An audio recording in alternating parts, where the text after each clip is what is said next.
ダメです。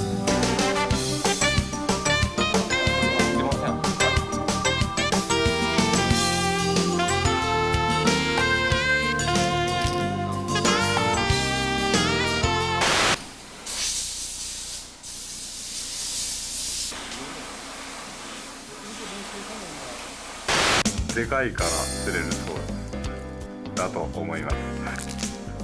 企業秘密を暴くね。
雪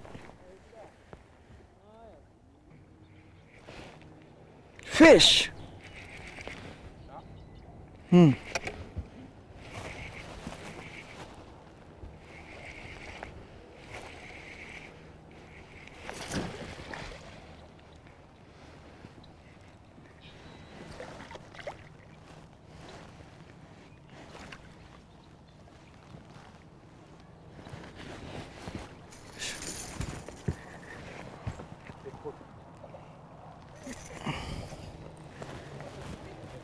はい。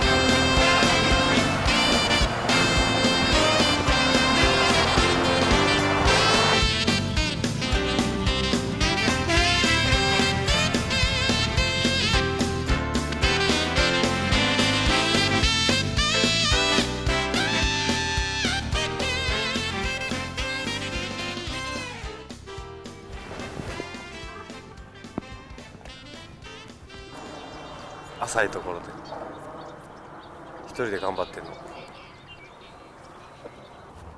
来た。来た？あ、来たけどちっちゃいわ。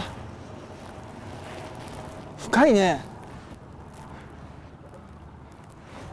全然跳ねへんしバっとるし聞こえたよ仕事せえ仕事わあ、これはフロリダじゃないわ。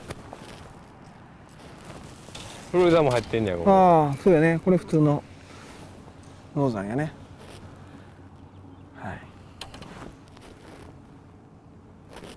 あんまりコンディション良くない。ルアーこれステーシーバージョン2ですね。90。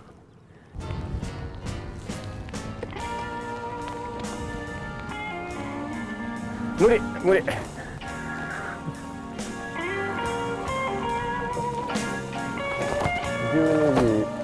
12時まで待ちます。カリフォルニアは雨が止むそうです。12時になると。細かいな。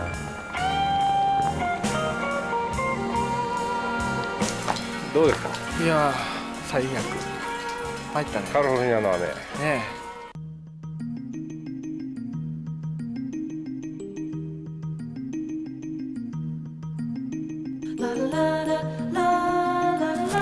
よしよしよし。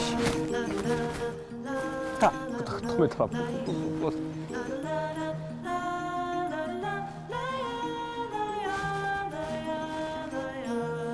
一緒ぐらい。年や。いや、仕事しそうだよこいつの方が。ほら、仕事しそう。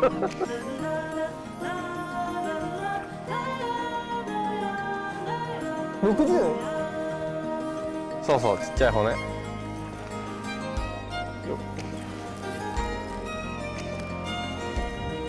琵琶湖のと一緒やぞこれ。匂い。フロリダの匂いがすんの？そう、見てわかるかそんなもん。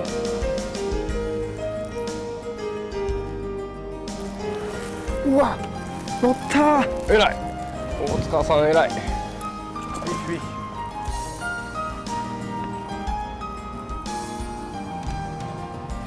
おお。止めてる時来たね。こんな感じだな。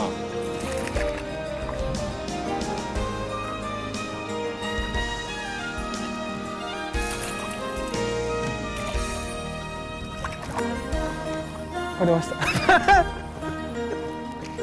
バラしてんの。一緒ですけど。ラマージグ。言うな言うな。い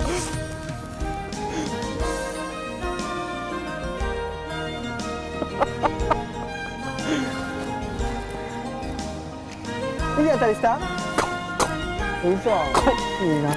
プラグでは難しい時期なんやわな。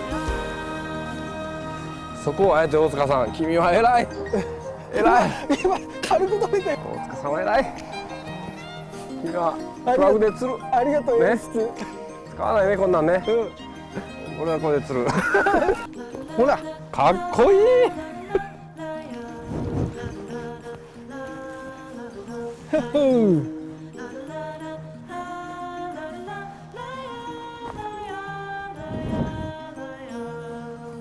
どうだサイズ。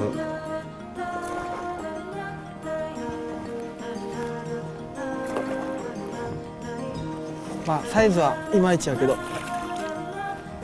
ね、ちゃんと食った。来たね。爆鳥モード入ってますね。あ、止めてる時やっぱ来ましたね。ここばっかりやな。でもほんまに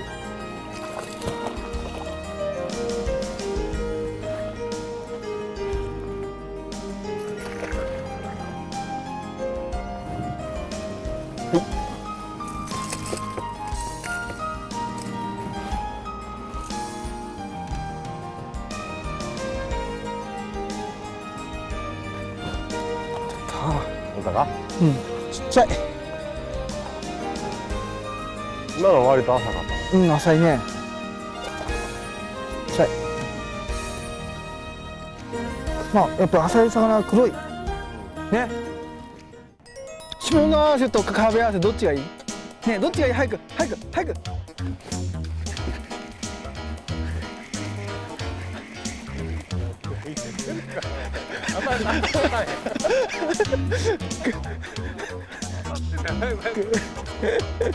壁合わせだとさ、ほら合わせないでいいやん。よ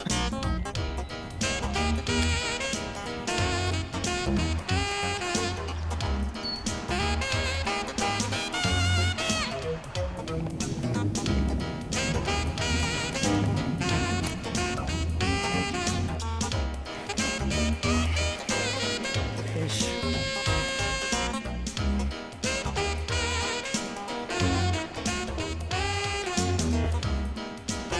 これ引くよ、引く。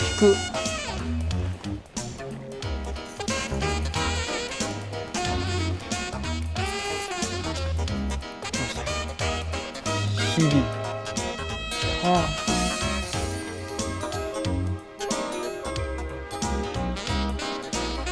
じゃあちっちゃいやん。ちっちゃい。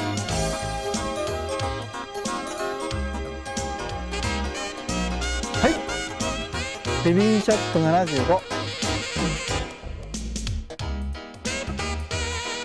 来たね。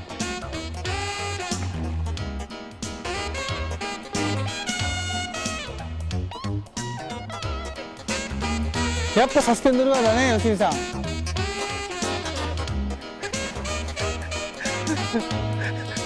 ね。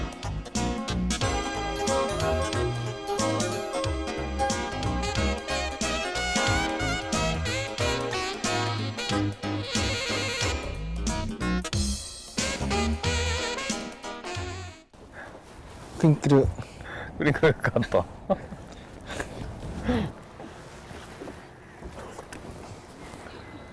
リアクションバイト。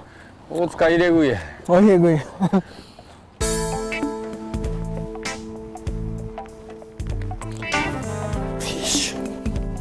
っぱここやな。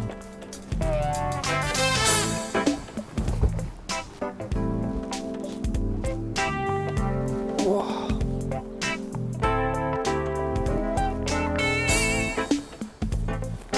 よし。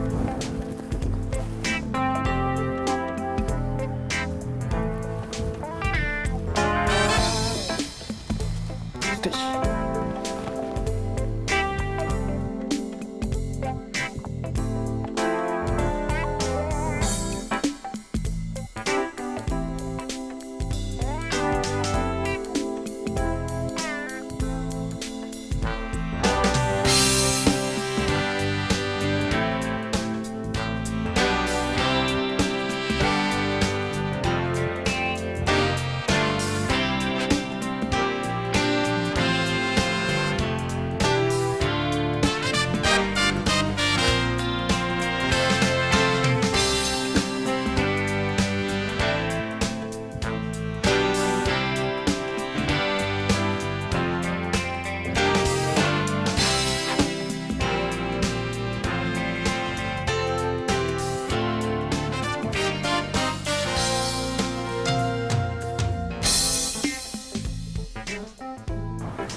Swing. 13, 13. 1, 3, 1, 3. Here comes. Slip.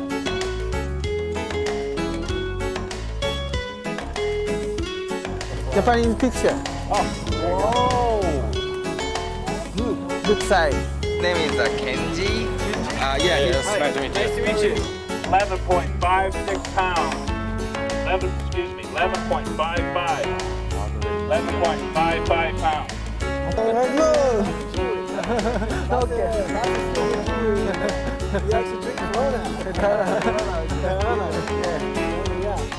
これはもうお蔵入り。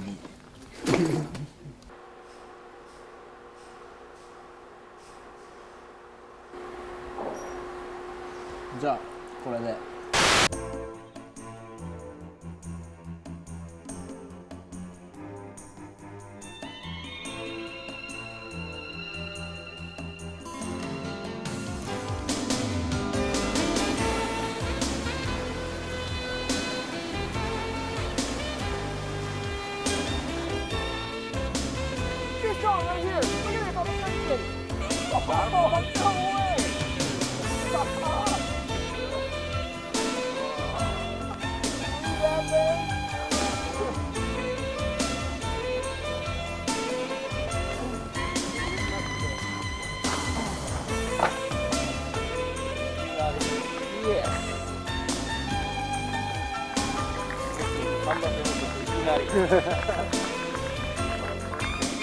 Dragon cat.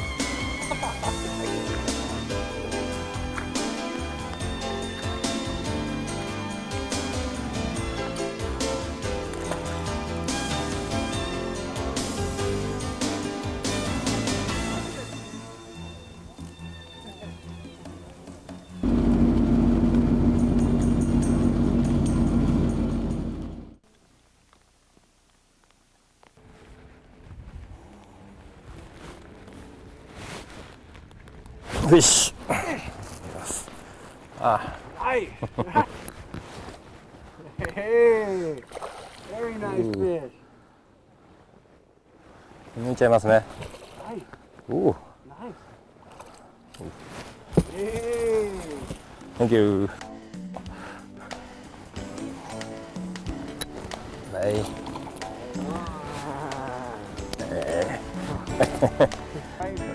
ラジア。ここで11パウンドです。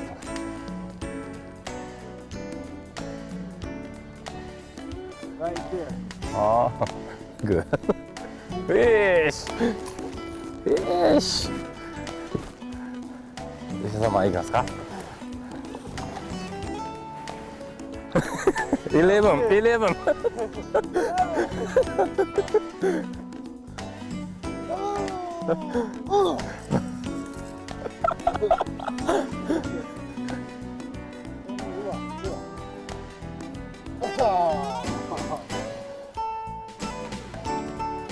Stacy.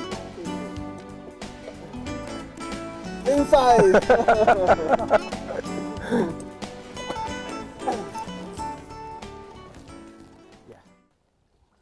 彼の場合好みが割とそのアメリカ製のルアーによくあるプラグによくあるどぎつい色より割とこう日本で流行ってるこうナチュラルな綺麗な色が好きみたいですね。でもちゃんと使い分けしてる。どぎつい色のもこれもいいんやっていうのを知ってるから。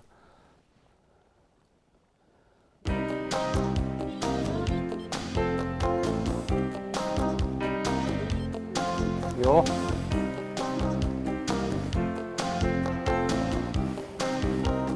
ああ、ナイスファン。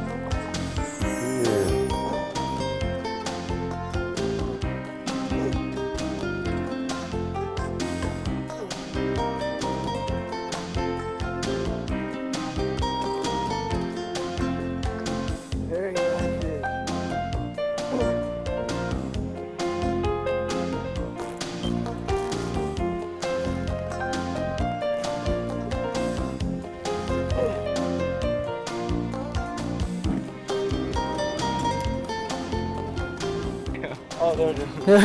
Did you make that comment? Yeah. これが彼が今まで最高の大きい魚を釣ったハードベイトです。すごく気に入ってるだそうです。すごいですね。アメリカこんな普通に使ってますからね、彼は。Thank you. You're welcome.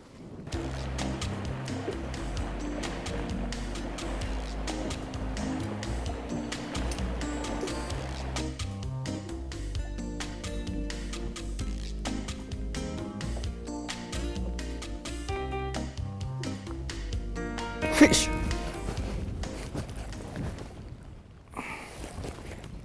Fish.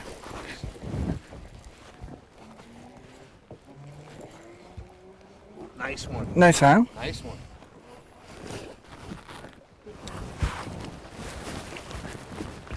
Wow.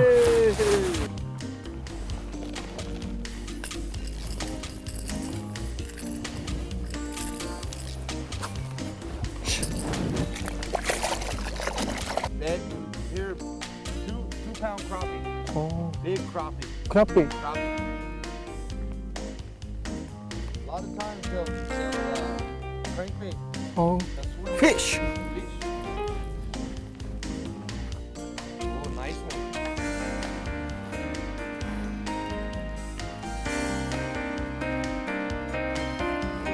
Whoa. Bass. Bass. Your bite? Yeah. Crankbait?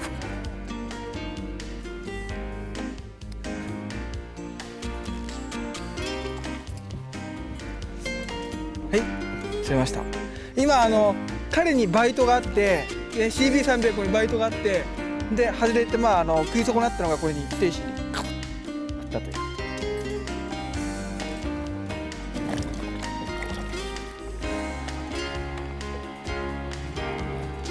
フィッシュ。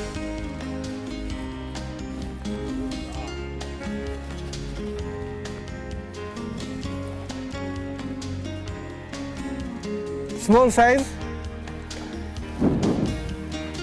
Oh, bass.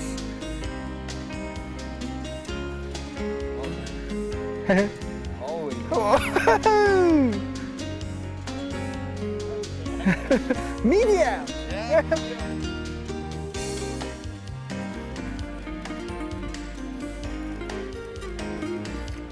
Oh, nice size. Stacy.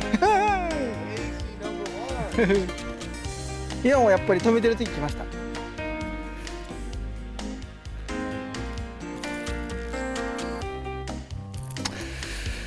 やっぱりステーシーでしょ。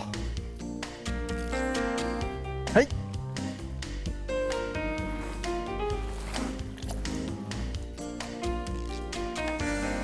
That's #1 suspending jerkbait.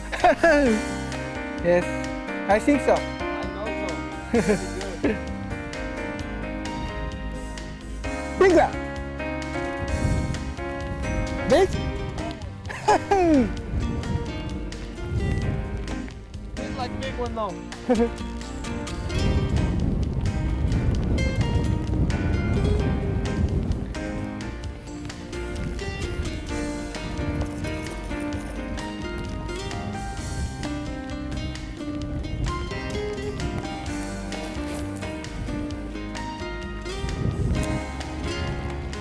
Pretty one.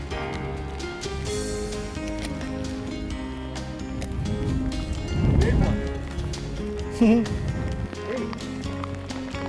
Good. Thank you. Thank you very much. Lucky craft. Take 3. Marisa said he was going to come over before the cutoff. He didn't fly back.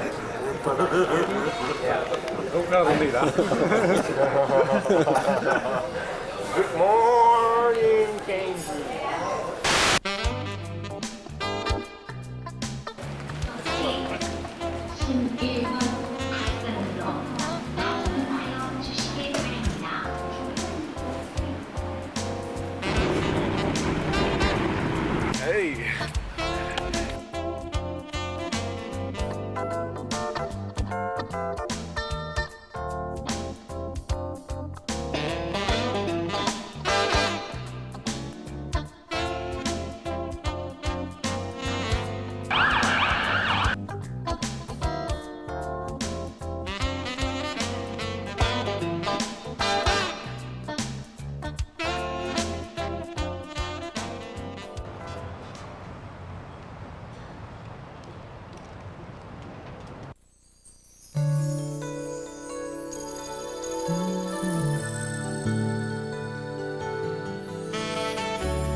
ああ、これはダメだな。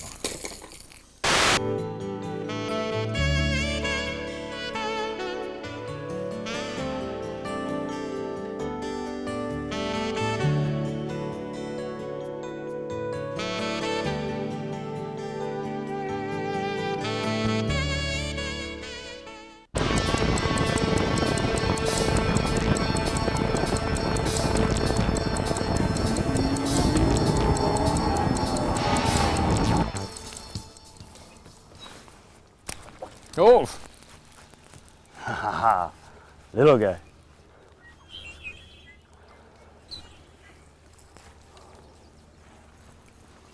Hey.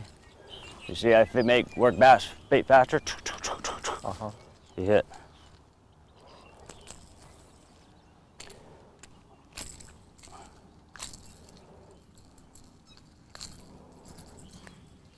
Big one.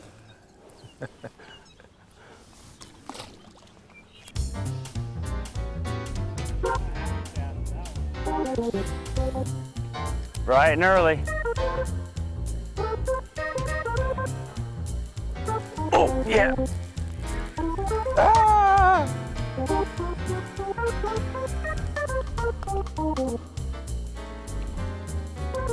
Yeah. We catch one for Sammy. Yeah. I thought it was a big one at first. I was like, oh, good.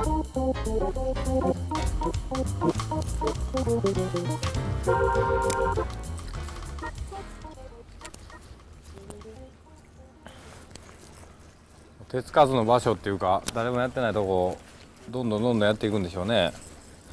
広い湖特有の釣り方いうか、みんなこんなんですよ、アメリカは。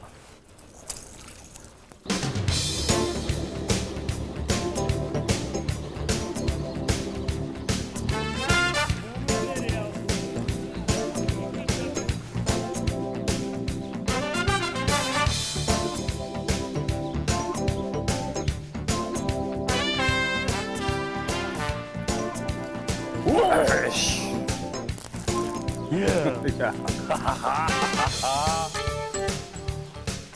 Kenji, catch the big one. Oh, oh.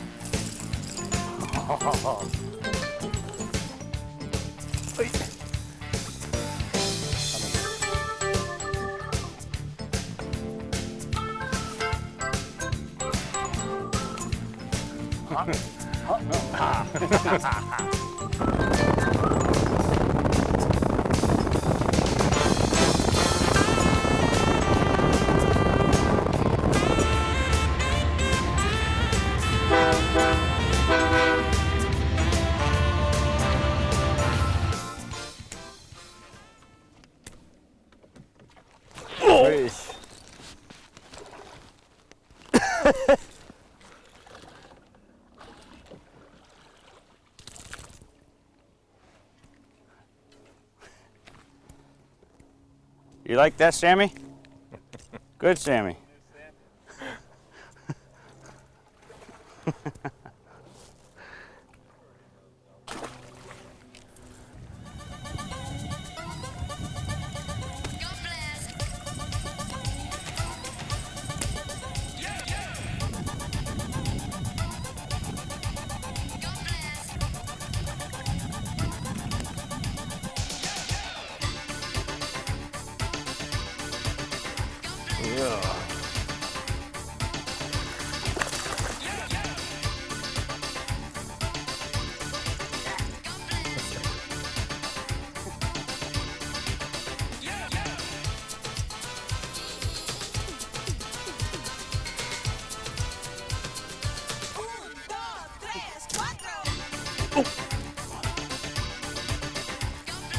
Sammy.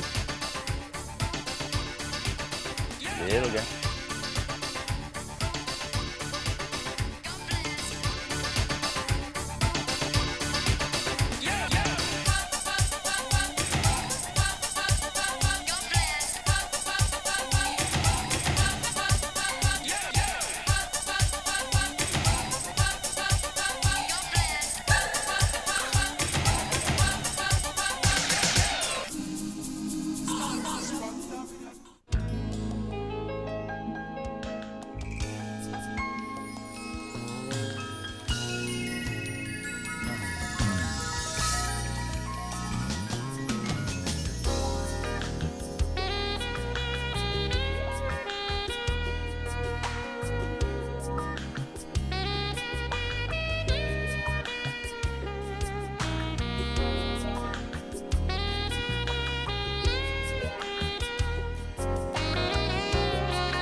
The bluegill up already?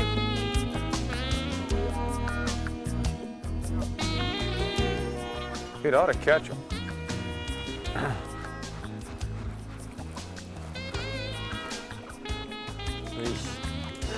Another nice one.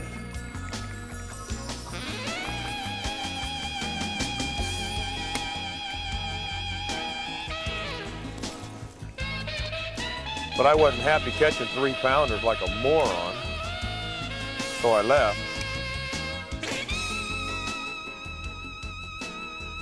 いやっていうかそのルアーの動きとあれがものすごく丁寧ですよね。アプローチの距離も静かに近づくし、ガサガサとせかせか釣りせえへん感じです。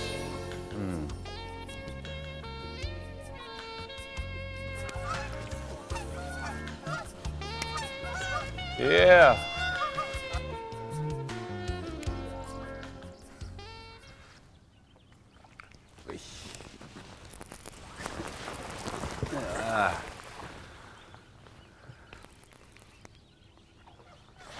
Better get some mileage out of this little guy.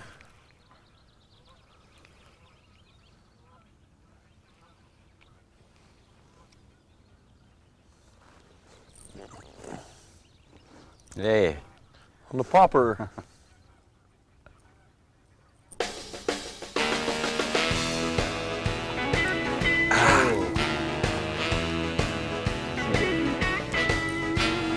Nah, he was a little guy. I've seen him plain as day.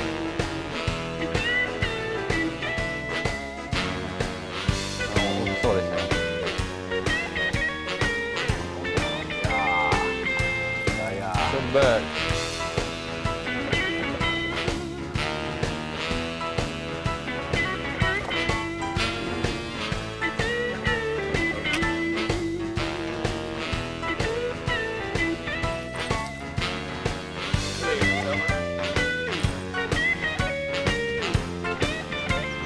Popper. Lucky crab popper.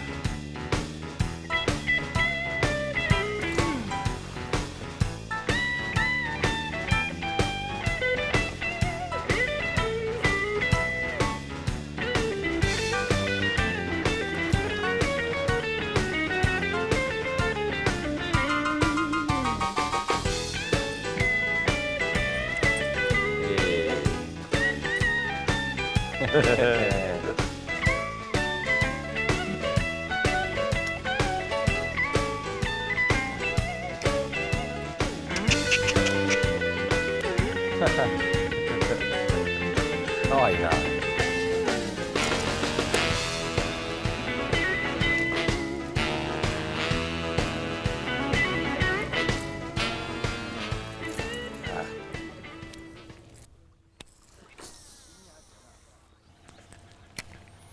いやスキートとも全然アプローチ違うでしょう。スピードも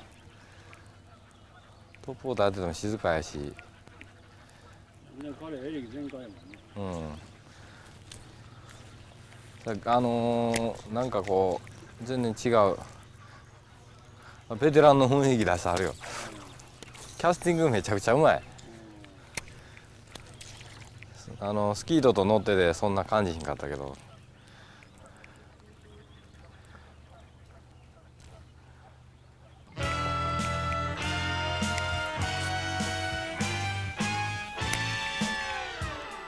寝てきて下に船隠すんですよ。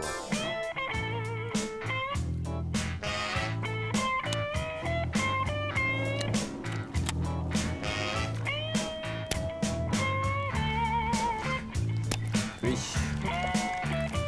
でかそう。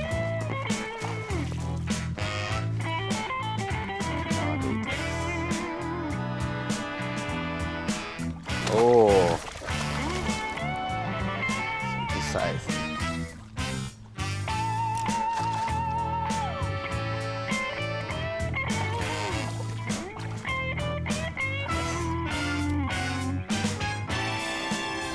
Yeah. Oops, sorry. Nice hooking.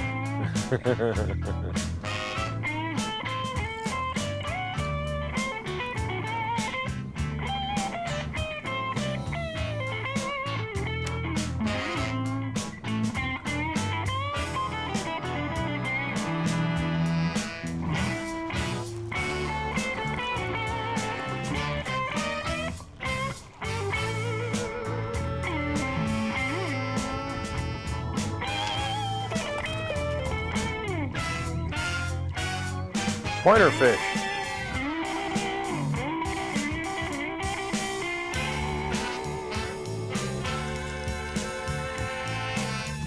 Healthy little guy.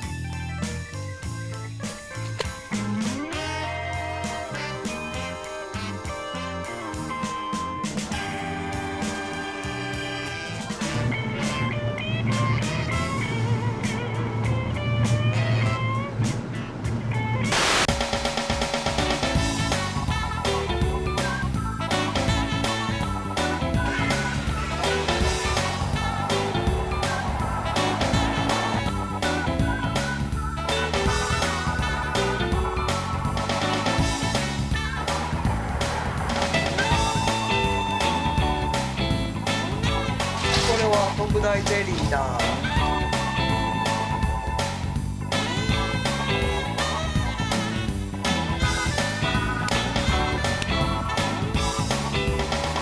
ほんまに。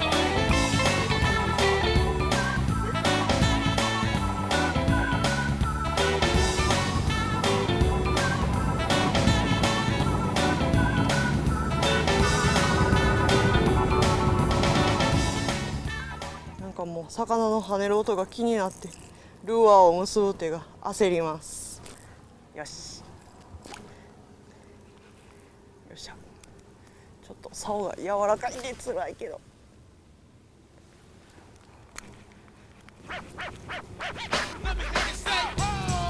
早く動かした方が良いと言っている。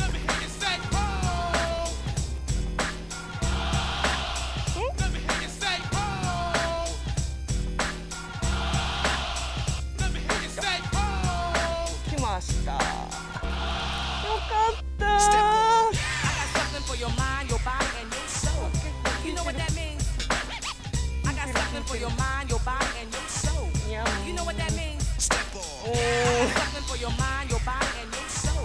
いい、割れた。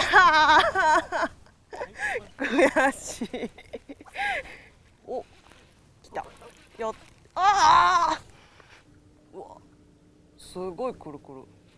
こっから持ってくんのが結構大変。水中でグリグリグリグリグリ。これは小さい小さい。いや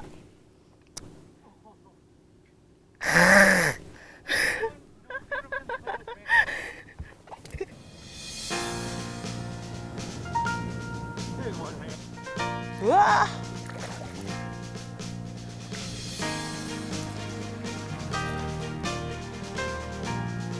でかっ。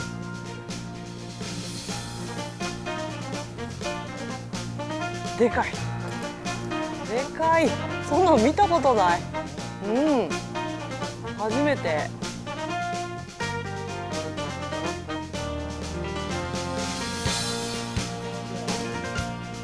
みんな釣ってる。3人ともね。あ、こっちも釣れてる。私だけきれいにピーンチ。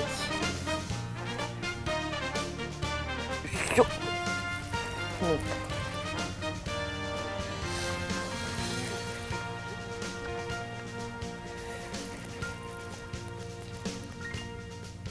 お、なんかまともな感じ。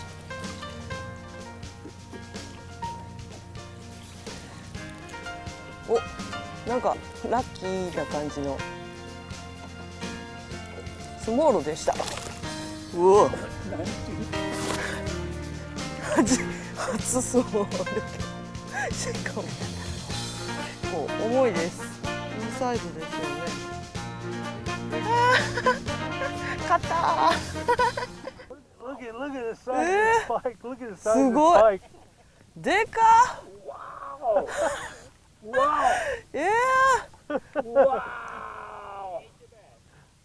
あ、飲んだ。釣れるかも。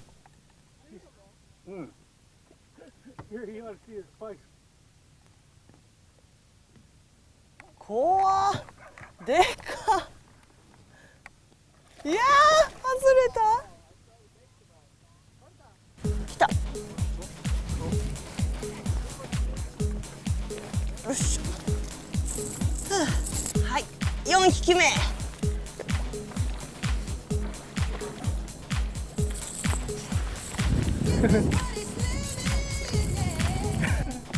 なんか来た。上がった。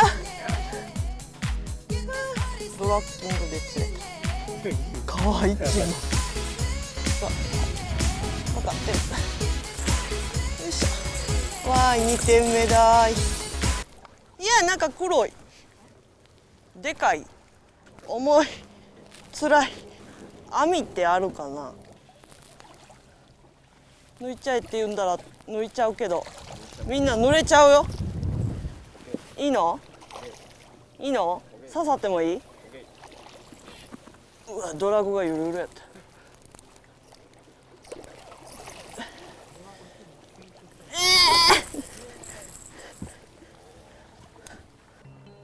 LV300 肩だるいで。バイバイ。また連れてちょうだい。いた、噛まれた。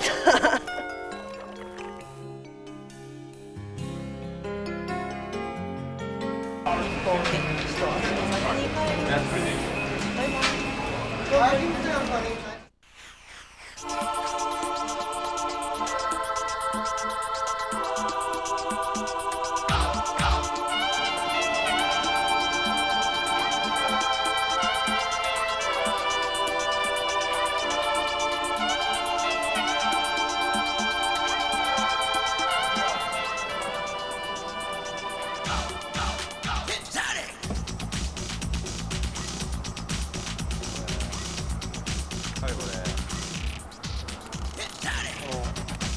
ライセンスをもらうのに4時間。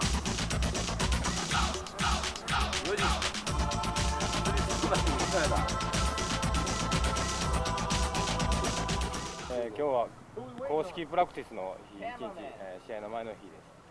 これからゲイリーさんに連れてもらって行ってきます。エリー湖まで遠い。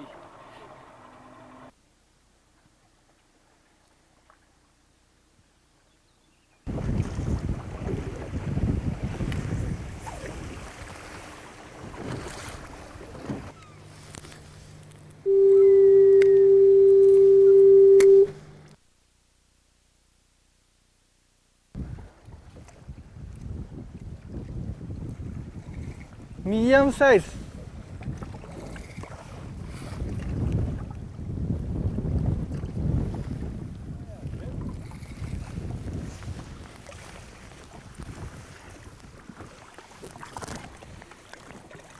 よいしょ。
This United States? 違反よね。United States エリアでは使っちゃいけないんで。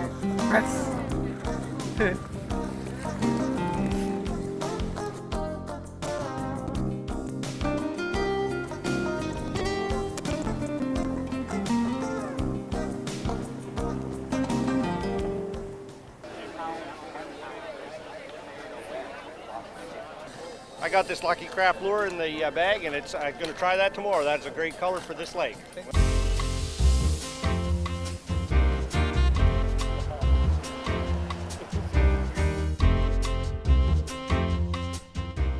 Japan's cameraman in both.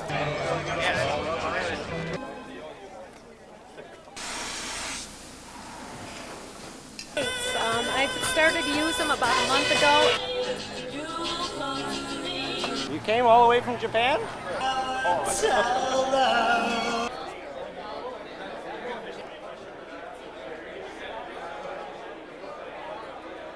was the name and number? Do you remember? Mark, number 44.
Thank you. Thank you.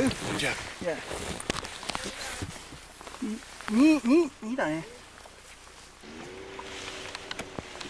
2.4 ポンド。2.4、OK。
できたじゃないですか。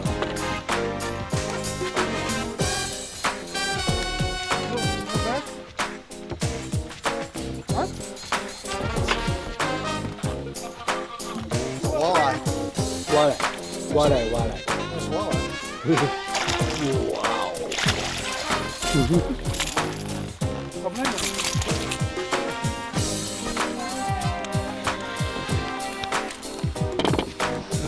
Nice.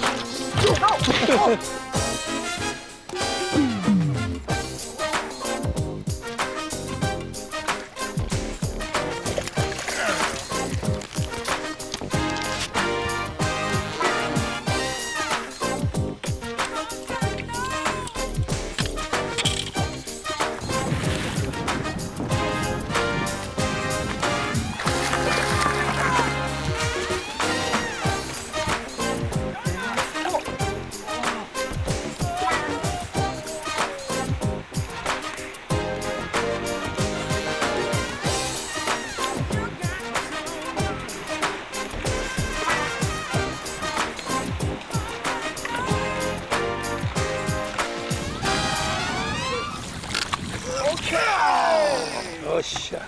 ナイスフィッシュ。ビル。Good. Good job. Hey. Yes. Huh? 3.1. じゃあタレポインター。 Let the bass kick.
These pretty little paper bracelets, and they stand for different things.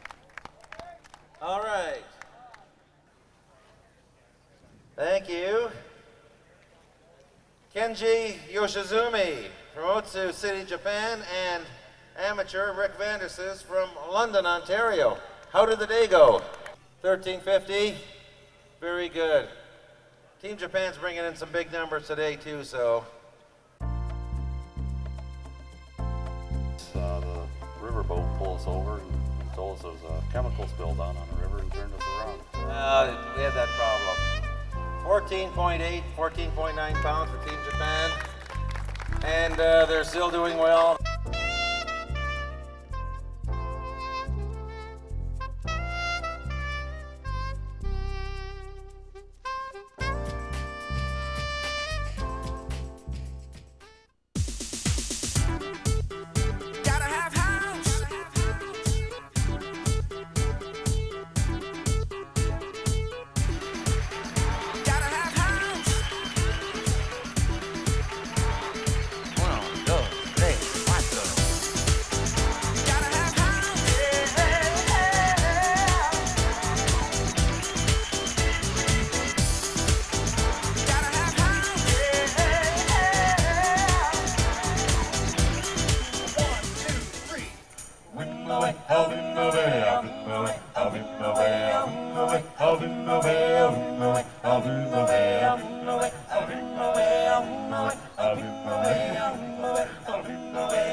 Okay, from our first one from Team Japan in today is Kenji Yoshizumi.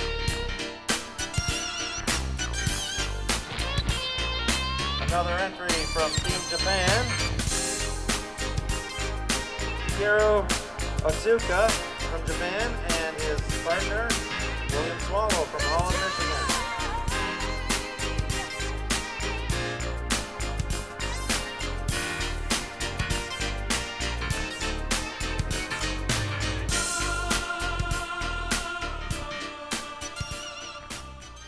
World Cup Challenge with 227.82 pounds, Gary Yamamoto and the team from Japan.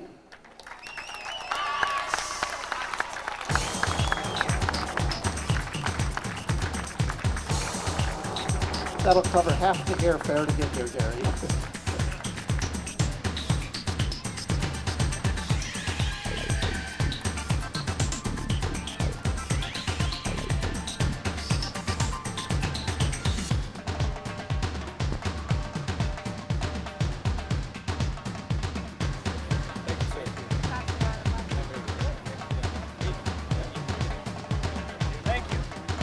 Now I'll fix him up. This guy's the best in the world. Wow.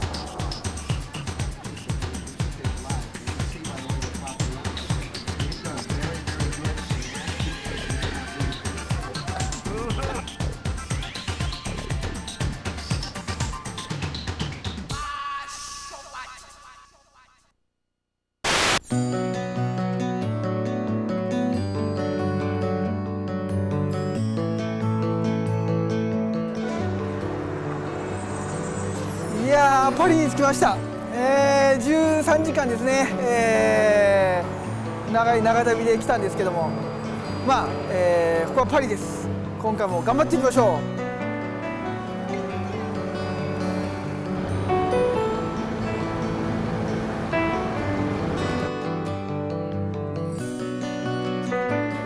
着きました。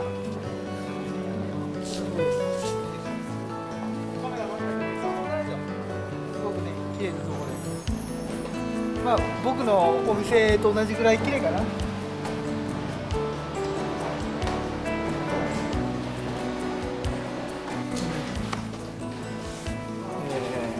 店に来ました。お、ラッキークラフトがありますね。こんな感じでストールあるんですね。まあ、日本にないカラーがメインで、こっちの、魚が釣れるようなカラーリングで販売してると思うんですが。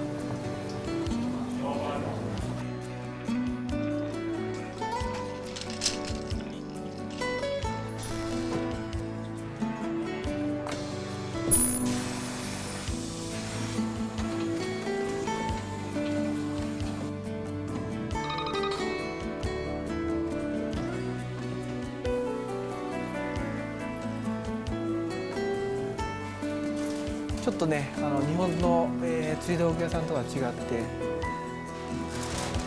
まだね、ルアーのこのルアーフィッシングっていうのがね、それほど開発されてないふうに思います。っていうのは、ルアーはこの2つしかなくて、あとはまあ、餌とかね、トラウトがメインですからね、やはりね、シーワーストラウトがメインなので、これからの分野だと思うんでね、パッケージもね、やはりこうなんかソルトって感じですよね。ソルトでもね、裏ね読めないんですよあそこなんです。英語じゃないんですよね。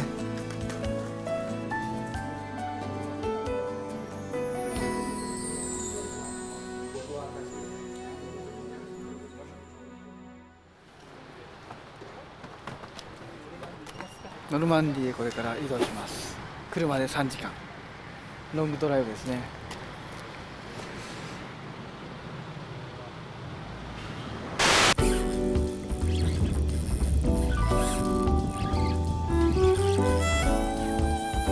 来たよ。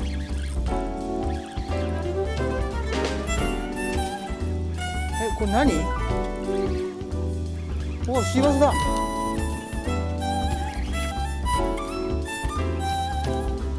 引きますぜ。めっちゃくちゃ引きますよこれ。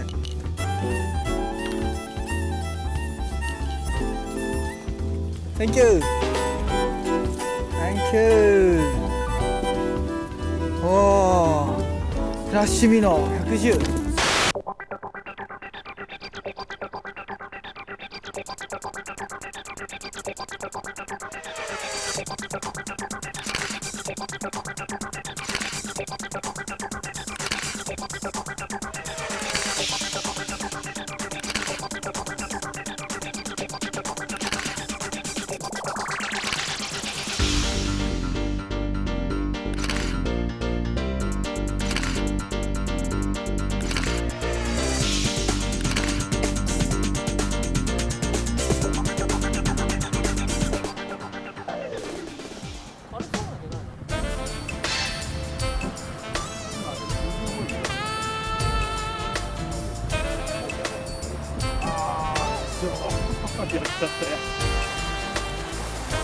Thank you.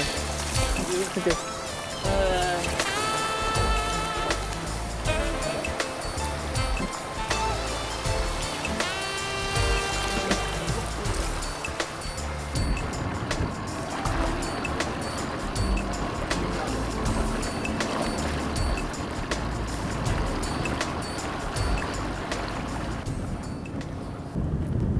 これイワシ？イワシ。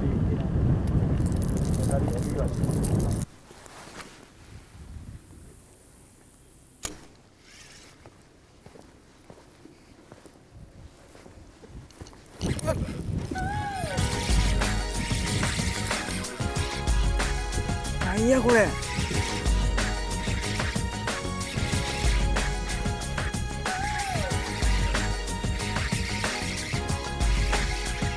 妙に引くんだけど。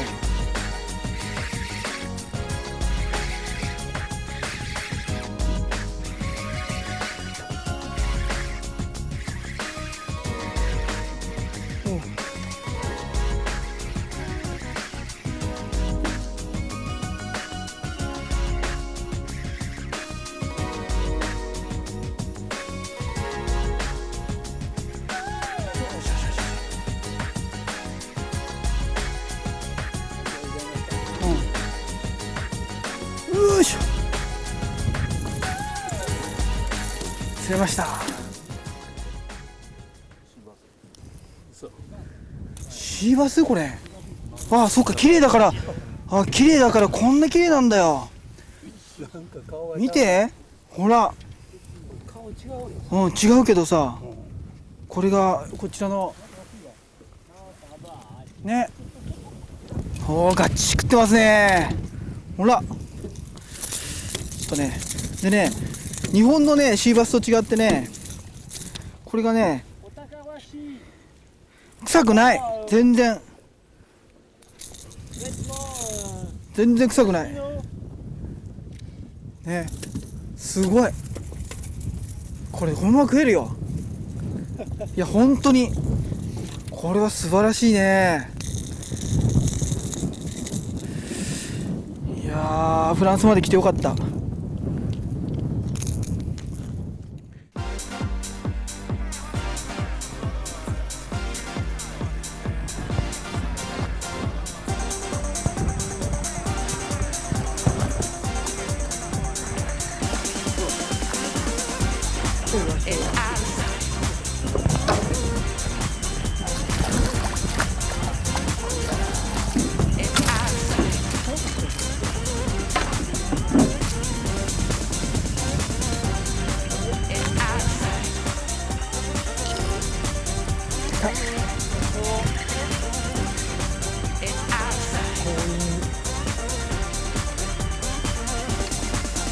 よいしょ。おパックリ食ってるね。ね、綺麗だよね。ほら全然この違うもの、日本のそのシーバスと、ほら口がほら綺麗、パックリ食ってる。これであんだけ効くからね、でかいの来たらもっとすごい楽しいでしょ。はい、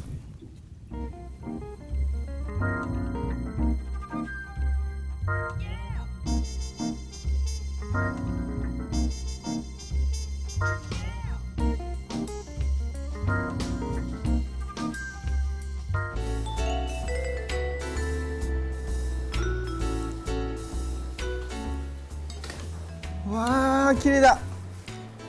夕べね、ホテルに入ったらこんな景色見えなかったんですけど、朝起きてみたらまあこんだけ皆さん綺麗ですよ。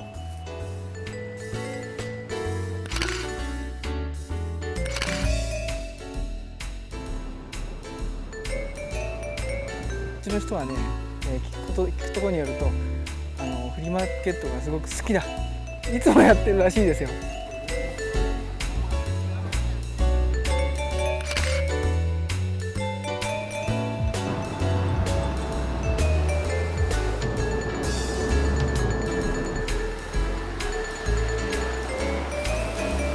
今回長靴いらないかもね。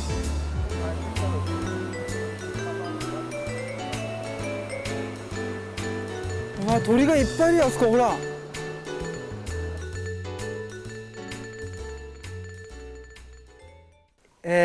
フランスからね、ボートを出して、約沖合6、70キロかな、来たところに来ました。アイランドですね。島でこれから釣りするんですけども、なんとあそこ見えるのはね、イギリスの国旗見えると思うんですが、イギリスの、イギリスですフランスから出してイギリスに来ました。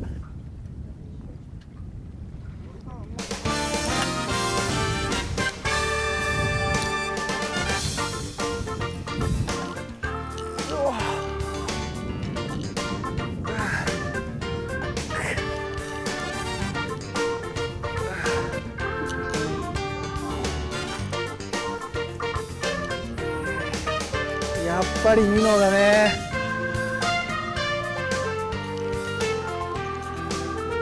鬼と金棒でしょ。うわ、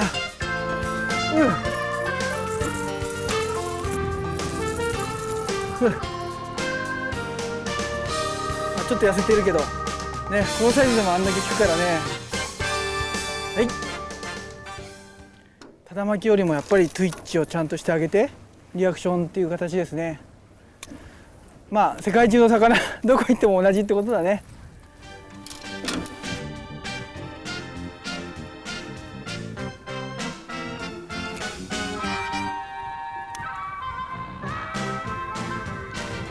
よし、来た来た。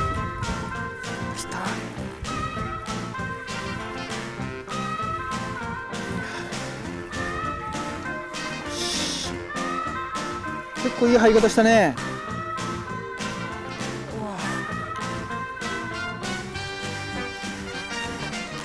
やっぱ流れの中にいるやつは引くね。ほらトゥイッチできたから今食ってんじゃないよ、スレだ。スレというかリアクションで食ったから。普通に食ってみました。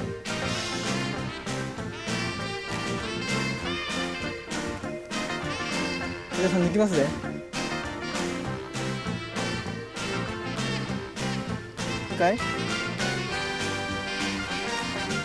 よいしょ。うわー、これ一段で綺麗だね。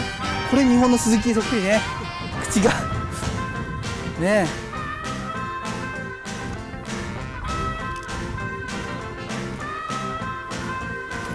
え。やりピースはい、実はですね、フランスにはねこうシーバス用のね、今日一日使った竿ですけど、ラッキークラフトの、オリジナルの竿ができてます。シーバス専用の竿ですね。こういうのも、こっちでは販売されています。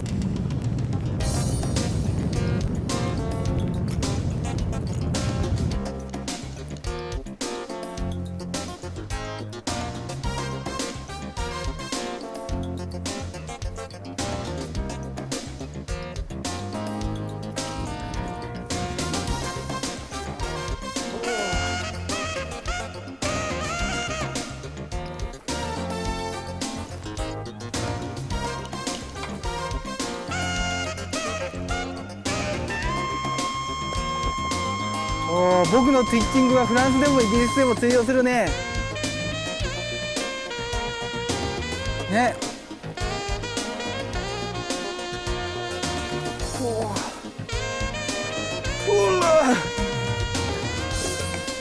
うわー、これ太ってるね。ね。グッ。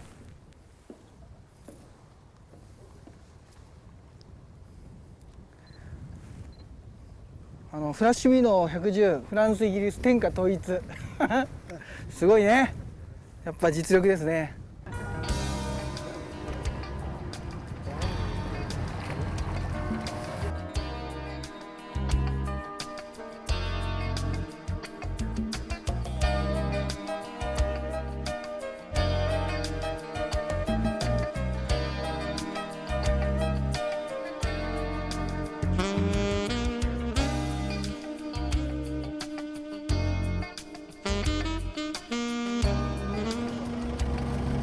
ここまで冬が来てますね。ね、寒い寒い。いいです。あっ。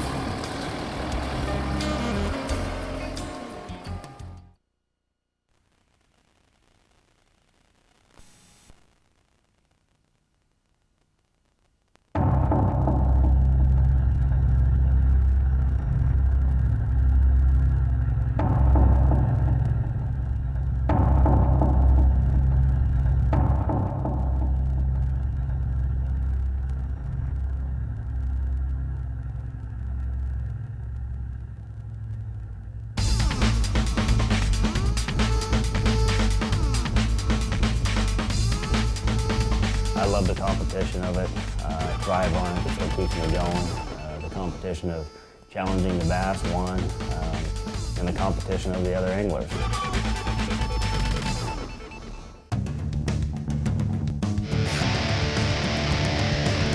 After high school, the competitive edge drove me into bass fishing, and once you get a taste of it, you just can't turn back. It got in my blood pretty thick, and I've been chasing this dream ever since. I'm 31 now, and I've loved every minute of it.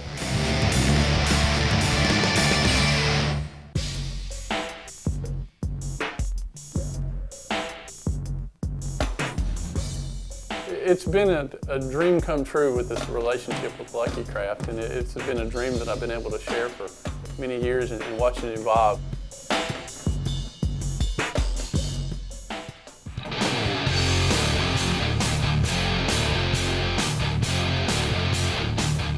It's all about competition, and I love it. You know, it's incredible.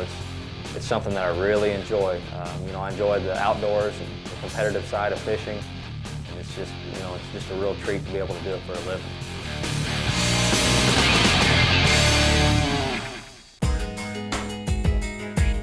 I'm very spoiled now. I get to do what I love to do, chase little green fish around the country, and every once in a while make a few dollars doing it, and that's always a bonus. But I love the competition of it. I thrive on it. That's what keeps me going. The competition of challenging the bass, one, and the competition of the other anglers. I think it was my parents that really started me out fishing. The first bass I ever caught, I remember vividly. I was with my dad on a little lake called Spring Lake in Sonoma County where I grew up. But I guess it was probably the age of 12 when I realized what I wanted to do for a living. I remember reading a U.S. Bass magazine and seeing Rick Clunn in there talking about him and his accomplishments at the time. And I was like, guys make a living bass fishing, that is the greatest. And I guess from that point on, I knew what I wanted to do for a living. Probably one of the key things you want to look for in a rip bait bite, whether it's early spring or late fall, a lot of times it's keying in on a rock. Rock holds the heat. That's where a lot of these fish are going to migrate to, is to a rocky bottom. A lot of times with a jerk bait or any other type of bait, just a little slightest change in contour on a shallow water natural lake like this, a little 1 foot break can be all that you need to really pile a bunch of fish up in an area. Watercolor definitely plays a key factor in throwing a rip bait, such as the pointers or even the flash minnows. typically a little bit clearer water is best. Clear water meaning, to me, clear water is something I can see 20 feet down. And that's some of the western lakes we have that. Sometimes we can see down even further than that. But I would say most of the lakes we fish, I mean, just a good color where you can see 4 to 5, 6 feet down. That's really ideal water for throwing a rip bait and throwing the pointer minnows. And that's really one of the keys to the pointer minnow is that it is a reaction bait. Fish a lot of times are keying in onto these baits through sight. And they also pick it up through vibrations on their lateral lines, and they can find the bait that way. But a lot of times these fish are visually seeing the erratic action of the pointer minnow and coming up to it. So clear water is always best. Oh, there we go.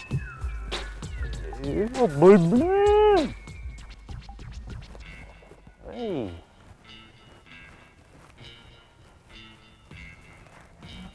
Caught me a little swimmer.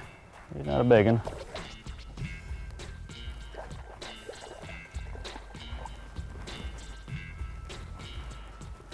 But it is a bass. Don't go catch bass today. Oh. Well, there's one for the pointer. Just a little male. But they're all good, baby. How do I pick a color when I go to a lake? If the water clarity is clear, I try and match the hatch or the forage of the lake as close as possible. Probably my absolute favorite color in most lakes we go to that's got clear water is a ghost minnow. That's my #1 choice. I'll start from there.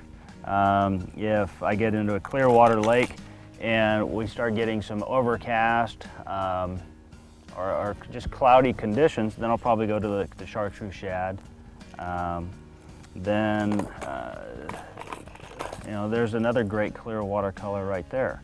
So, and then probably move on to the nishiki. This is just a great clear water bait, overcast conditions. You can use it in stained water, colored water. But typically in the clear water, I'll try and stick with more natural colors to start out with. And as the light changes, then that may determine if I change from just a natural translucent color to a more of a foil finish, say of the Aurora Black. And then we start getting into stained water conditions or dirtier water conditions. Then I move into something with a little more color to it. You got a blue chartreuse. You can still go back to the nishiki. You know, in stained water, you use a gold quite a bit. So you just got to play around, but typically clear water, think of your more natural colors. The dirtier the water that gets, or the darker the overcast conditions, the sky conditions, go to your darker colors or your brighter colors. And that's just my general rule of thumb. So just keep that in mind. When fishing a jerkbait, you always, we call it a cadence. There's always a certain pattern or rhythm to your retrieve that seems to trigger more strikes. And that's the key is when you go out on the water is constantly change that retrieve up through the day until you try and figure it out. But I would say that if I had to pick you know, my overall favorite cadence on a retrieve of a jerkbait, I call it a single double action. If I throw it out there, instead of just doing this the whole time, I like to give the bait a little more erratic presentation. So what I call a single double is I go once, twice. Or you can do twice, once, but once, twice, single double cadence is what I found in most situations. It works for me best. You know, it really gives that bait, it gives it that one dart, and the second dart send off this way, the third dart back down. I found a lot of times just like a single, then a single, the bait won't always get down as deep, or a lot of times it just stays further up on the surface or wants to come up. So a lot of times that third jerk actually turns the bait back down and puts it back down in a deeper zone. And a lot of times that's a real key is fishing a jerkbait is try and get down deeper. Now with this Pointer 128, we can get down pretty consistently with 12-pound test, probably in the 5-foot zone. But there's things you can do to get that bait deeper. If I'm fishing a clear water lake and I want to get that bait down in the 6 to 8-foot zone, I can throw it on 10, even 8-pound test. Even though it's a big bait, I can still fish on 10-pound test, no problem. But that lighter line has less drag in the water, will allow that bait to get deeper down in the strike zone.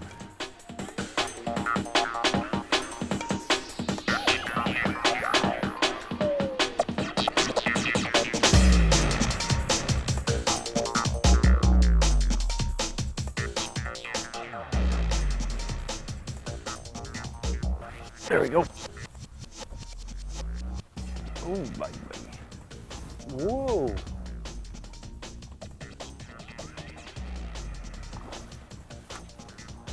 A little spotted bass.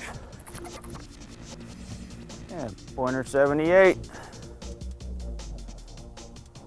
That's what we like. Well, that's one thing. We should have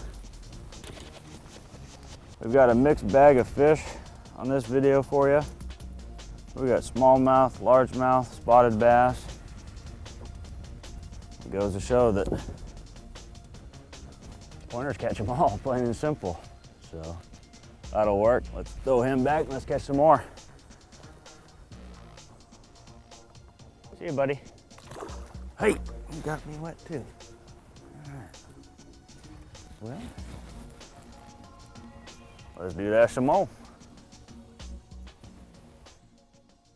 Now, when I go to a body of water, and I usually try and spend some time and find out whether it's just through fishing or through local information, whether there's shad in the lake or pond smelt, bluegill, crappie, what the primary forage is. And sometimes you don't know that until after you spend a few days on the water experimenting. But typically, if I can see any bait working on the surface, or if the fish I do catch are spitting up bait, use those little clues to determine what size of pointer minnow I'm going to use. And basically we're coming down to 3 primary sizes that we're going to use. We're going to use the 85, the 100, and now the 128. And basically those 3 sizes there will cover the majority of the bait fish we're going to fish in any given body of water throughout the country, throughout the world. So if the bait fish is small, I'm going to key on a smaller shad or silver sides, any little shiners like that. We'll probably go with the Pointer 78, which really is the most popular bait. I mean, this one, hands down, will probably mimic more actual size bait fish on any lake we go to at any given time. So this is probably where we'll always start. If we're going to go out and want to throw the rip bait, we're going to start with, typically we're going to start with the 78. Now as we get into a lake where we realize the bait fish are bigger, and the fish maybe graduate up in size a little bit, then we'll probably step up, go up to the 100, which gives a bigger profile of some of the shad and maybe bluegill or crappie in the lake. Then we get into a few scenarios now where the bait's real big, and we're going to fish probably whether some lakes in Arizona or California have a bait called tilapia, or even just big gizzard shad and all that. The Pointer 128 is really going to fit that bigger profile lake. Now this isn't a lure that we're going to go out there and expect to catch a lot of pound to 2 pound fish. A lure like this, we're going to be looking fish in the 3 to 15 pound class. So a bigger profile, a lot of times, are going to produce those bigger fish. But good rule of thumb is always start out with the 78. It's going to match the majority of your bait fish a lot better, and just graduate from there. When you're fishing flats, a lot of times you're looking for just anything different, whether it just might be a little bit of gravel bottom. Oh, there we go. Oh boy, boys. Oh yeah.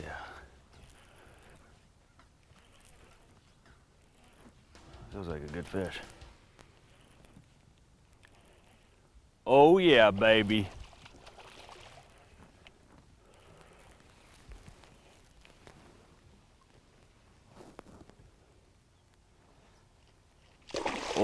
boy. Stay on there, pretty baby. Stay on there.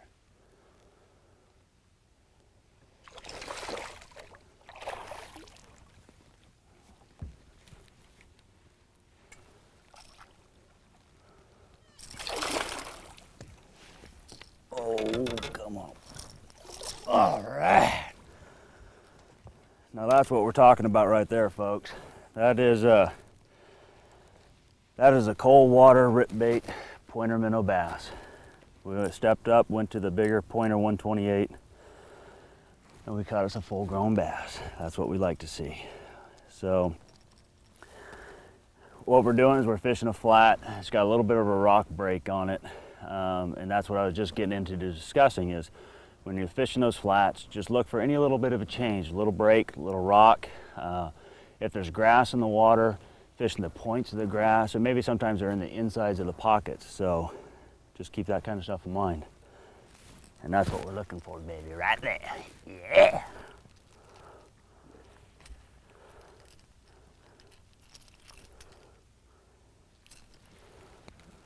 What you think about that, kids? Woo-hoo!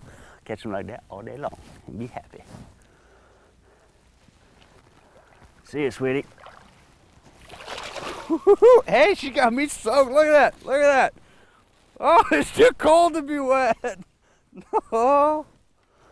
All right. Yeah.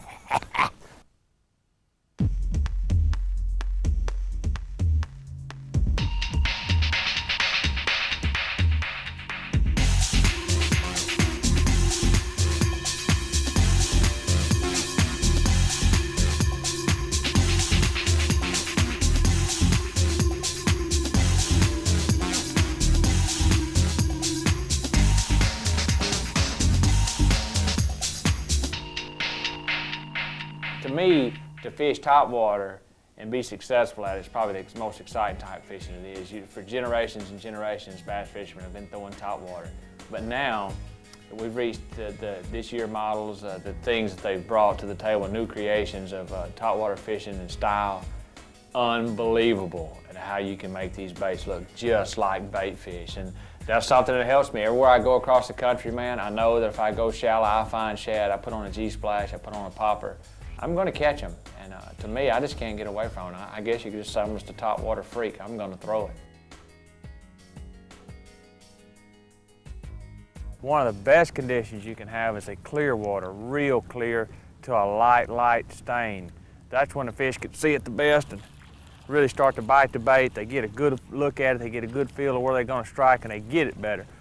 Don't forget, now in muddy water, you don't just rule out fishing a G-splash because it's muddy water.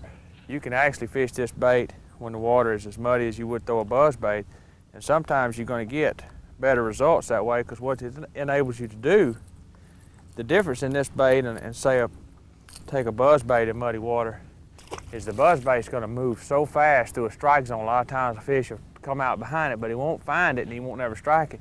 This particular bait right here in muddy water around structure, I can bring it right to the structure and I can make the bait move it, stop it, move it, stop it, and I can actually stop the bait right where I think the fish is.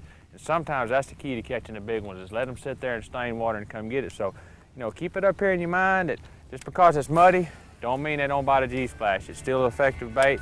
Just remember to fish it slow and keep it right around the target area.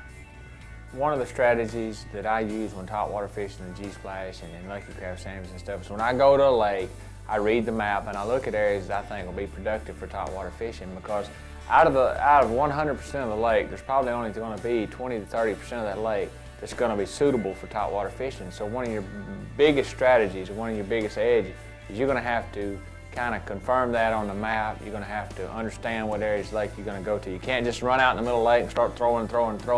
One of the things I'm looking for is subtle canals where the water may stay calm, even on up in the day when the wind blows and there's boat traffic.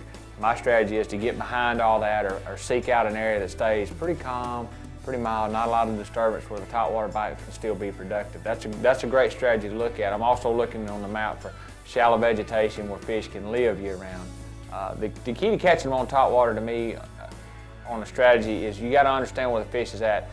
In the summertime, there's still going to be some fish very shallow you can catch, The deal is you got to read your map, you got to find the forage or the cover that's shallow where the water suits where the fish can live. And if you'll move in those areas and work it, you can catch them. The key is making some of these decisions before you get to the water on your map. And if you'll read your map, do a little study on the lake, it'll probably tell you before you start where you're going to catch a lot of topwater fish.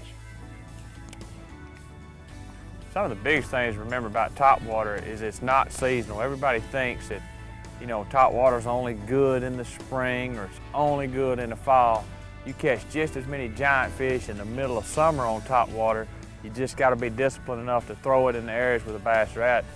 And remembering the bass don't have to be 2 foot deep to bite it. He can be in 15 or 20 foot of water. If the water clarity permits him where he can see the surface with a good sunlight penetration, fish over him with topwater, you'll be surprised at how well you can catch them dead of summer.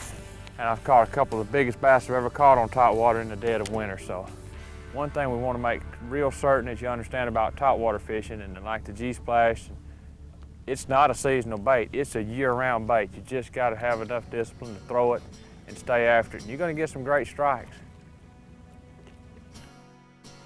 God! That's a brownie, dude.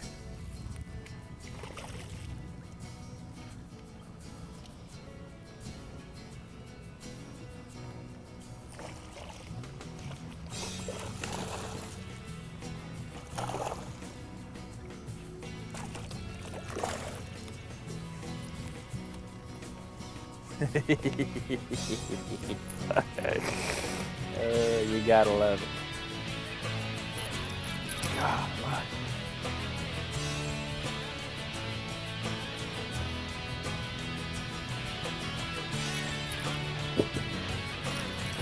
God. That's the difference in a good set of hooks and a cheap set. I just keep hooking this sucker.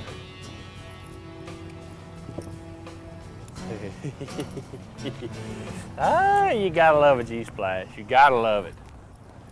What was so cool about that, man, we were sitting there looking down on the fish. There goes a big largemouth right there. If I had to pick the very perfect condition for a G-Splash, I'd probably pick a slightly overcast day, very light wind. That'd probably be my best, and my number two would probably be straight sunshine and no wind, just dead slick. It seems to be very effective in. But those are two of the best weather conditions that I know of for it.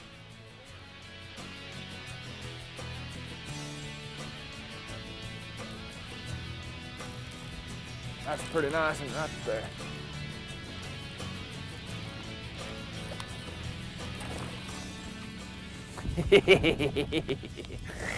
You don't.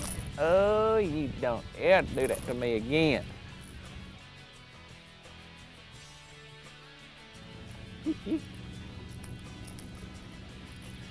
Man, the hooks on this thing, if you don't believe they're good, just watch how hard it is to get them unhooked. Quality hooks on quality bait desires performance and good penetration, and that's what we got on each fish. That's nice. That's. You know, sometimes when you hear fishermen talk about matching a hatch, this is one thing we're trying to do right here. We'll give you a little example of it. This right here is a mayfly. This is a G-Splash. We've got a light colored belly, which we have on the mayfly. And the mayfly's wings are almost clear, so we went with clear sides. We've got the feather, which indicates kind of the little flopping action. These things that fall, get on the water, and the bass just love them. They come and eat them. This is what, you know, you hear people refer to matching a hatch. You either try to match your bait to the color of the shad or to the size of the fly that's falling in the water at the time. And I guarantee you, when you do these two things, you match a hatch and you tie on a Lucky Craft product, you're gonna be one of the best fishermen on the lake that day. Key is to keep the bait moving. Clear water, you just don't want it to sit too long. You've got to make it look real, man. A real subtle, constant chop, chop, chop, chop, and you got to keep the reel handle spinning at the same time to keep the slack brought up to the line. If not, you're going to bring a lot of slack to you and you got to reel down, stop, and it's going to cause a big pause. And in clear water, we keep going over that. You really don't want there to be a big pause in the bait between its actions and moving on the surface. You just got to keep your reel going in rhythm with your wrist and kind of work at it. It's kind of like a dancing step. You got to do the 1, 2, 1, 2. But if you can reel and twitch at the same time, you're going to get a perfect top water action. You notice the rod tip flexing as that bait, if I pull that bait tight. Without a good limber tip rod, you're just not going to be able to get the the maximum action out of that bait. Come out of nowhere.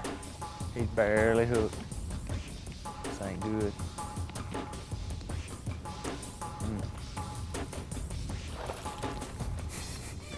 That's a decent bite. That's what I like. Inside the mouth, good strikes, good strikes.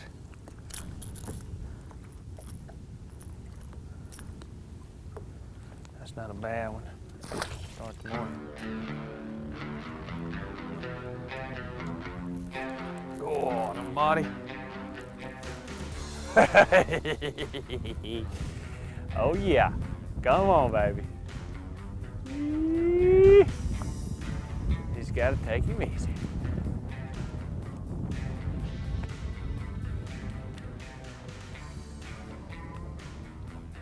I'll have to lift this one. He's got it good too. I want to go over that too when I get in there.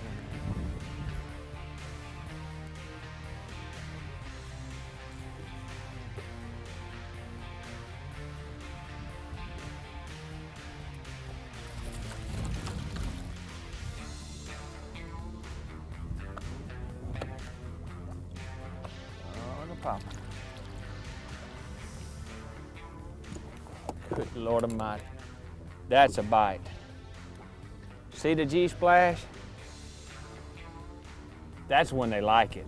That's the difference in one that looks okay and one that looks real good. When they bite it like that, and man, those hooks just grab them. Oh man. On a fish like that, you're glad you got a quality bait on there. Cost of victory is sweet.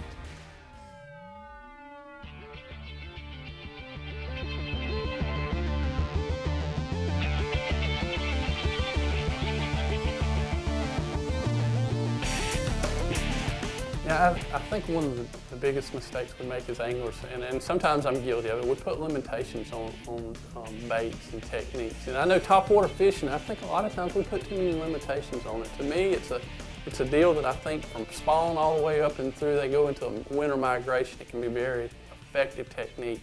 There's certain things that I look for when I go to lakes to make sure I'm going to have a good topwater bite and that it can be the productive bait of choice.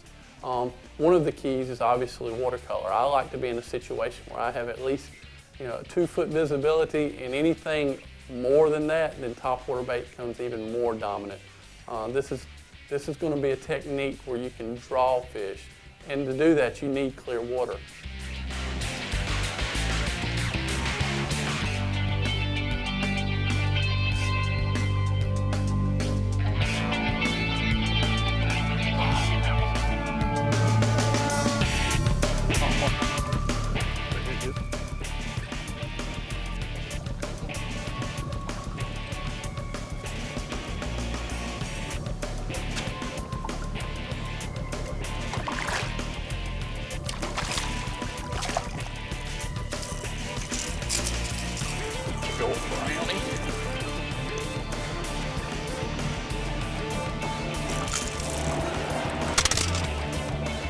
That was 2 separate fish.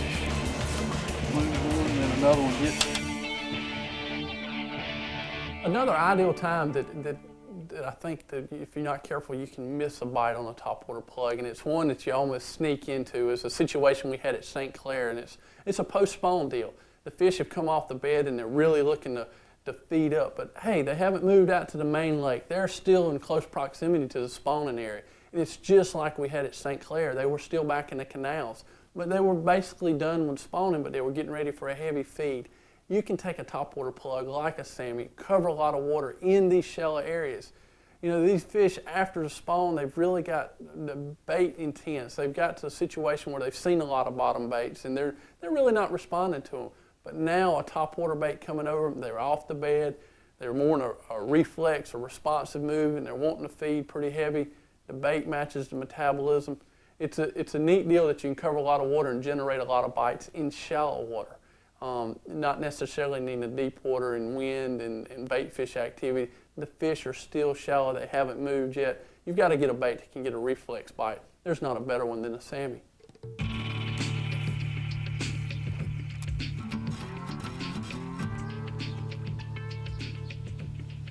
Oh, there's one behind it now, come on.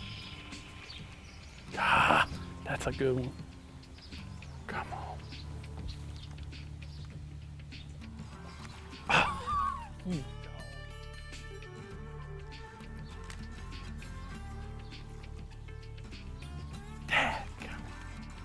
That was a nice one.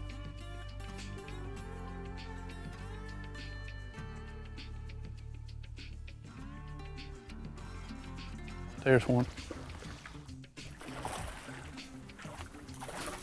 Ah!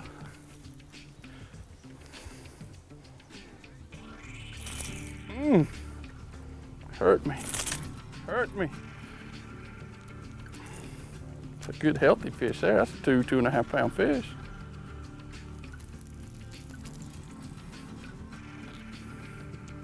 Makes you think every time you go out there and mess with them steeper smallmouth, you can't catch them.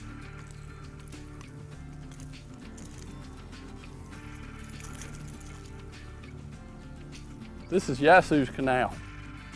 This is the canal he caught all his fish in.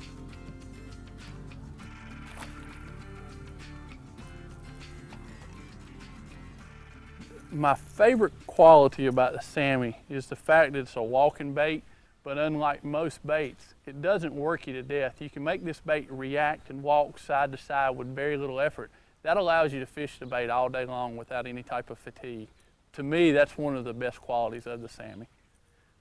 In working Sammy properly, your equipment really becomes an important factor in that. I like to use a Castaway 7-foot popping rod, and the popping rod gives me a lot of leverage, so I can take up a lot of line in a hurry, but it has a very soft tip, and that tip does several things. One, it allows me to be very accurate but subtle with this bait in tight quarters. It also, the 7-foot rod allows me to load it up and make long casts in open water. I'll start out with a good medium to fast retrieve, trying to make these fish react to it. And then you'll hit situations like in a post-spawn deal where these fish have just come off the bed, where you've sort of got to slow it down. But usually the fish will end up telling you, because if you need to slow it down, what'll happen is you'll have a lot of strikes and everything, and they'll miss it. And that tells you, just get it a little bit slower. One of my most favorite retrieves is just a simple walking the dog retrieve, and that's just a constant twitch. And when I do that, I try to pause the bait 2 to 3 times in every retrieve. Give the fish an opportunity to the fish that are not real aggressive, give them an opportunity to see the bait stop and then go ahead and react on it. In clear water situations, I like to keep my baits as natural as possible, also as translucent as possible. Like the crystal shad that I have, or even the ghost minnow. As you notice in this plug, it's a very translucent plug, meaning you can see all the way through.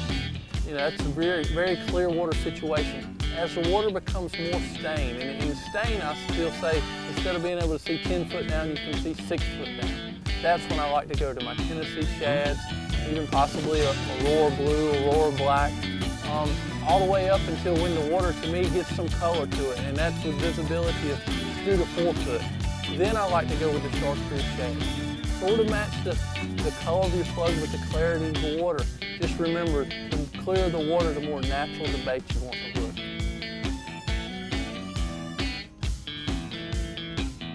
When I'm choosing the color, I take a lot of things into consideration. Time of the day, cloud cover or lack of, also water clarity. In a low light situation, you want something pretty bright. You like to get a chrome type pattern, or either what I consider a bullfrog or something in a brighter color. That way it gives fish an opportunity to be able to dial in on it. On clear lakes, like we're fishing here, later in the day you want something really natural, like even the ghost minnow or just a clear, transparent bait. Cloud cover, you go back to your early morning situation. You want something bright, so you sort of match it up. If you feel like the fish is going to have a hard time seeing the bait, then you go with a louder, brighter color. Another situation you look at is when you're fishing deep, clear water, and you want that bait to be able to draw, like when we're using 128. You want something with a pretty loud color, so these fish can see it from a long ways off and get dialed into it and draw them from a long way. But in the same situation, if you're in shallow water, and the fish are really spooky, but some pretty natural. A lot of things to take into consideration.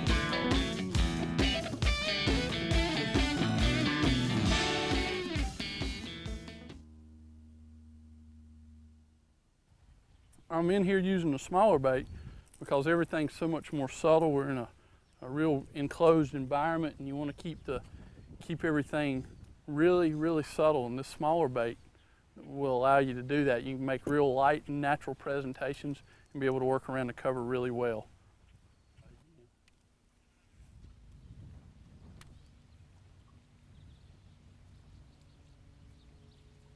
There it is.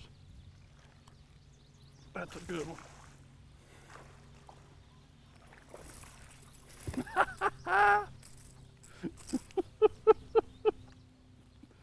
Whoa!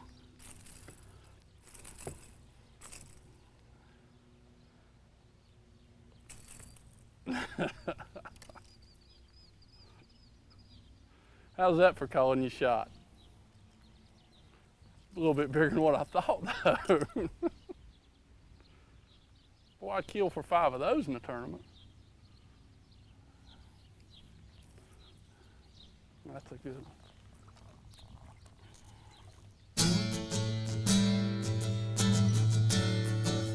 When I grew up in Indiana, I never thought about being a bass fisherman or a professional bass fisherman. I always fished. When I was younger, I loved to fish, and I was into a lot of sports, so competition kind of got the best of me. And I took it from, being in sports as far as competing in baseball and so forth, and I kind of took it to the water after I got out of high school. It's all about competition, and I love it. It's incredible. It's something that I really enjoy. I enjoy the outdoors and the competitive side of fishing, and it's just a real treat to be able to do it for a living.